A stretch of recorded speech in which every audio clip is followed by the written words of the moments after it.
Good morning, everyone, and welcome back to Morning Scriptures. I hope everyone's having a great day so far. And we are in the book of 2Samuel on chapter 20, and it is titled The Rebellion of Sheba. Now there happened to be a worthless man whose name was Sheba, the son of Bichri, a Benjaminite, and he blew the trumpet and said, "We have no portion in David, and we have no inheritance in the son of Jesse. Yet every man to his tents, O Israel." So all the men of Israel withdrew from David and followed Sheba, the son of Bichri. The men of Judah followed their king steadfastly from the Jordan to Jerusalem. And David came to his house at Jerusalem, and the king took the 10 concubines whom he had left to care for the house, and put them in house under guard, and provided for them, but did not go into them. So they were shut up until the day of their death, living as if in widowhood. Then the king said to Amasa, "Call the men of Judah together to me within 3 days, and be here yourself." So Amasa went to summon Judah, but he delayed beyond the set time that had been appointed him. And David said to Abishai, "Now Sheba the son of Bichri will do us more harm than Absalom. Take your Lord's servants and pursue him, lest he get himself to fortified cities and escape from us." And there went out after him Joab's men, and the Cherethites, and the Pelethites, and all the mighty men. They went out from Jerusalem to pursue Sheba the son of Bichri. When they were at the great stone that is in Gibeon, Amasa came to meet them. Now Joab was wearing a soldier's garment, and over it was a belt with a sword in its sheath fastened on his thigh, and as he went forward, it fell out. And Joab said to Amasa, "Is it well with you, my brother?" And Joab took Amasa by the beard with his right hand to kiss him. But Amasa did not observe the sword that was in Joab's hand. So Joab struck him with it in the stomach and spilled his entrails to the ground without striking a second blow, and he died. Then Joab and Abishai his brother pursued Sheba the son of Bichri. And one of Joab's young men took his stand by Amasa and said, "Whoever favors Joab and whoever is for David, let him follow Joab." And Amasa lay wallowing in his blood in the highway. And anyone who came by, seeing him, stopped. And when the man saw that all the people stopped, he carried Amasa out of the highway into the field and threw a garment over him. When he was taken out of the highway, all the people went on after Joab to pursue Sheba the son of Bichri.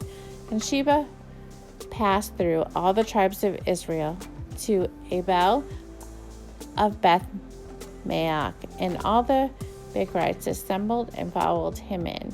And all the men who were with Joab came and besieged him in Abel of Beth-maach. They cast up a mount against the city and stood against the rampart, and they were battering the wall to throw it down. Then a wise woman called from the city, "Listen, listen, tell Joab, come here, that I may speak to you." And he came near her, and the woman said, "Are you Joab?" He answered, "I am." Then she said to him, "Listen to the words of your servant." And he answered, "I am listening." Then she said, "They used to say in former times, 'Let them but ask counsel of Abel.' And so they settled the matter. I am one of those who are peaceable and faithful in Israel. You seek to destroy a city that is a mother in Israel. Why will you swallow up the heritage of the Lord?"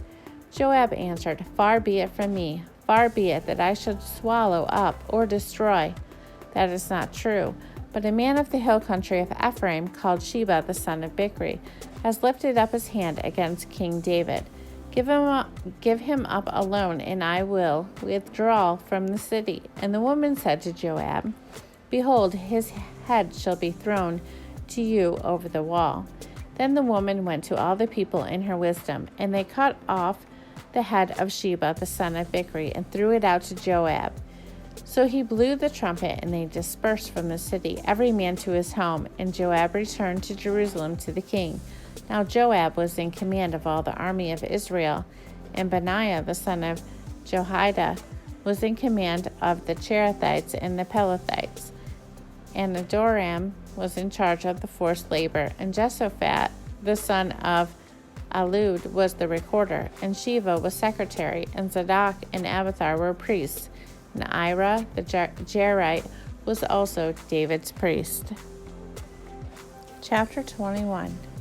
Now there was a famine in the days of David for 3 years, year after year. And David sought the face of the Lord, and the Lord said, There is blood guilt on Saul and on his house, because he put the Gibeonites to death.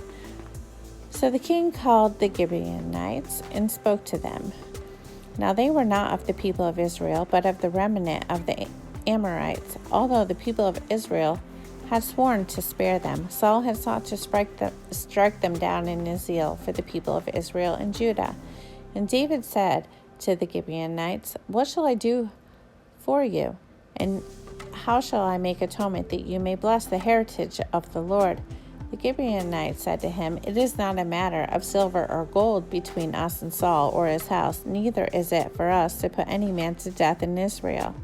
And he said, What do you say that I shall do for you? They said to the king, The man who consumed us and planned to destroy us, so that we should have no place in all the territory of Israel.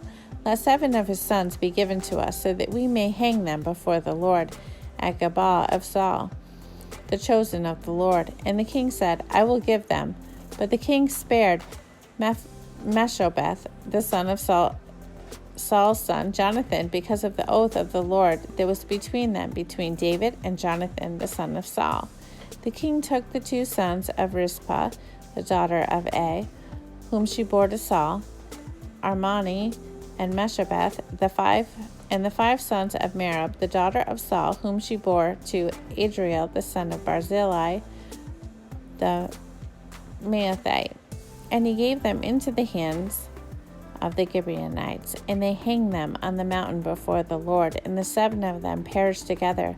They were put to death in the first days of harvest, at the beginning of barley harvest. Then Rizpah, the daughter of A, took sackcloth and spread it for herself on the rock from the beginning of harvest until the rain fell upon them from the heavens, and she did not allow the birds of the air to come upon them by day, or the beasts of the field by night. When David was told what Rizpah, the daughter of A, the concubine of Saul, had done, David went and took the bones of Saul and the bones of his son Jonathan from the men of Jabesh Gilead, who stolen them from the public square of Beth-shan, where the Philistines had hanged them on the day the Philistines killed Saul on Gilboa.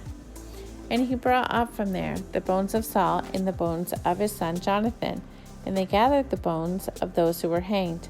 And they buried the bones of Saul and his son Jonathan in the land of Benjamin in Zelah, in the tomb of Kish his father. And they did all that the king commanded. And after that God responded to the plea of the land. There was war between the Philistines and Israel, and David went down together with his servants, and they fought against the Philistines, and David grew weary.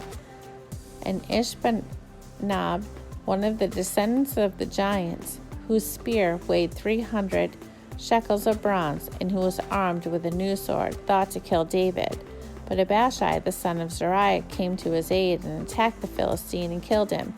Then David's men swore to him, You shall no longer go out with us to battle, lest you quench the lamp of Israel.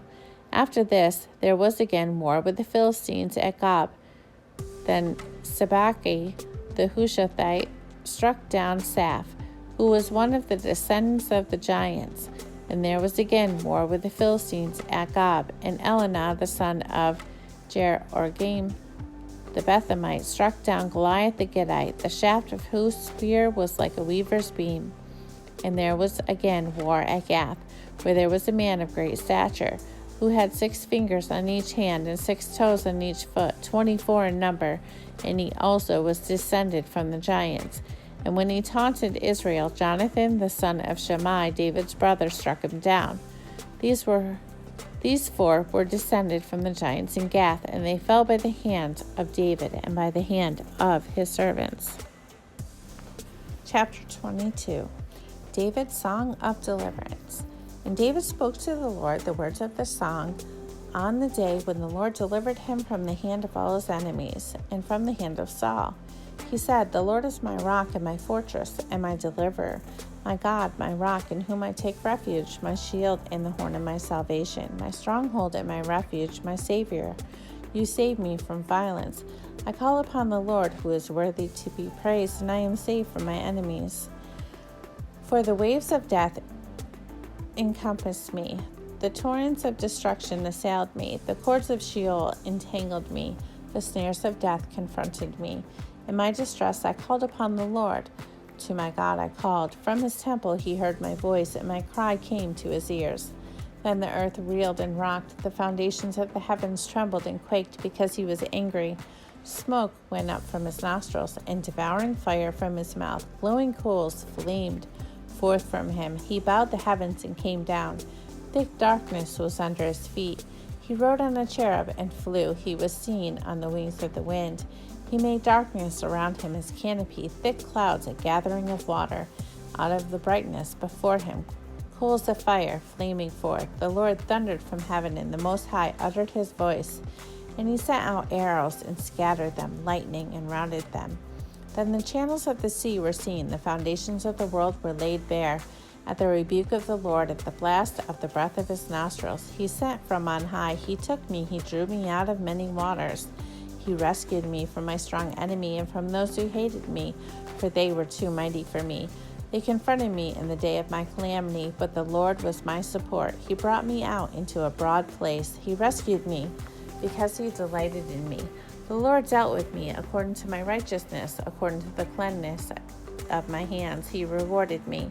For I have kept the ways of the Lord and have not wickedly departed from my God. For all his rules were before me, and from his statutes I did not turn aside. I was blameless before the Lord, and I kept myself from guilt. And the Lord has rewarded me according to my righteousness, according to the cleanness in his sight.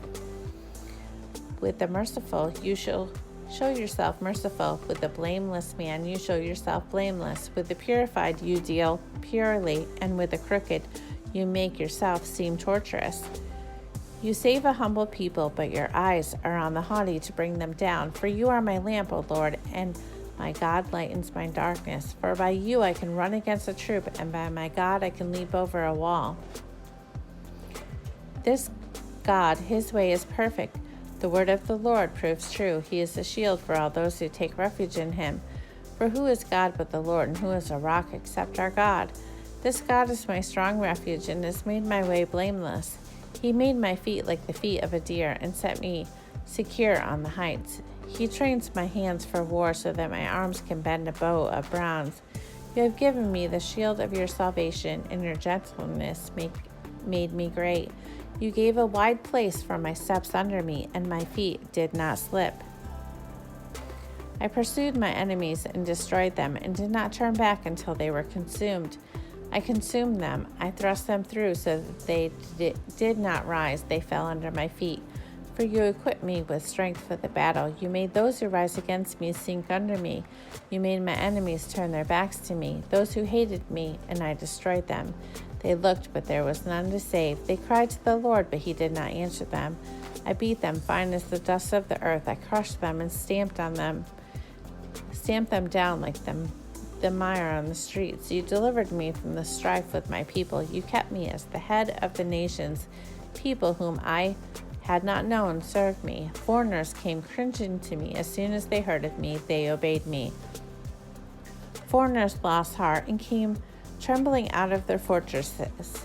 The Lord lives, and blessed be my rock, and exalted be my God, the rock of my salvation, the God who gave me vengeance, and brought down peoples under me, who brought me out from my enemies. You exalted me above those who rose up against me. You delivered me from men's violence. For this I will praise you, O Lord, among the nations, and sing praises to your name. Great salvation he brings to his king, and shows steadfast love to his anointed, to David, and to his offspring forever. Okay, guys, that's the end of Morning Scriptures for today. Thanks for joining me, and I hope you have a blessed day.